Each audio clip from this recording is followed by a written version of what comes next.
जिनके लिए ये देश भारत मां नहीं बल्कि जमीन का एक टुकड़ा था, जिनके लिए लाखों लोगों की मौत मात्र एक फैसले का परिणाम था, जिनके लिए भारत का बंटवारा सिर्फ एक राजनीतिक घटना थी, वो भारत विभाजन की विभीषिका का दर्द कभी नहीं समझ पाएंगे।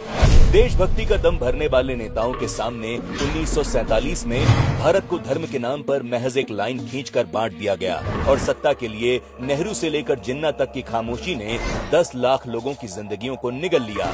1 करोड़ 30 लाख से अधिक लोग एक रात में बेघर हो गए और हजारों महिलाएं अपहरण और बलात्कार की भेंट चढ़ गईं। राजनीति से दूर दूर तक कोई वास्ता न रखने वाले लाखों निर्दोषों की जान जा रही थी, लेकिन सत्ता के लालचियों के कपड़ों पर एक सल तक नहीं पड़ी थी।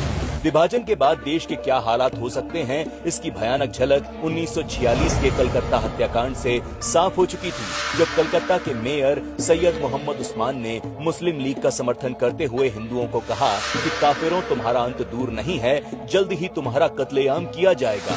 और देश को बांटने की जिद पर अड़े जिन्ना ये कह रहे थे कि हमें या तो विभाजित भारत चाहिए या नष्ट भारत। 20 फरवरी 1947 को ब्रिटिश प्रधानमंत्री क्लेमेंट एटली ने ब्रिटिश संसद में घोषणा कर दी कि 30 जून 1948 से पहले अंग्रेजी हुकूमत भारत छोड़ देगी। 31 मई 1947 को लॉर्ड माउंटबेटन कांग्रेस को सत्ता सौंपने का पत्र लेकर भारत लौटे। 2 जून और 9 जून 1947 की मीटिंग्स में भारत के विभाजन पर मोहर लगा दी गई। जिस अंग्रेज रेडक्लिफ ने कभी भारत को जाना समझा तक नहीं था, उसने भारत के नक्शे पर चंद लाइनें खींचकर भारत के टुकड़े कर दिए। लेकिन वो लोग खामोश थे जिन्हें इस बंटवारे के बाद सत्ता का सुख मिलने वाला था।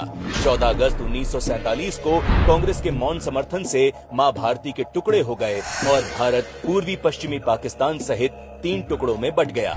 नेहरू के हाथ में सत्ता तो आ गई, लेकिन इस फैसले ने करोड़ों जिंदगियों को कहीं का नहीं छोड़ा। तब से लेकर आज तक कांग्रेस में कुछ नहीं बदला। नेहरू जी के समय भूख प्यास अत्याचार से पीड़ित हजारों हिंदुओं को भारत की सीमा में नहीं घुसने दिया गया था और उन पीड़ितों को न्याय देने के लिए जब मोदी सरकार सीएए जैसा कानून लेकर आई तो कांग्रेस ने दशकों बाद भी उसका विरोध किया।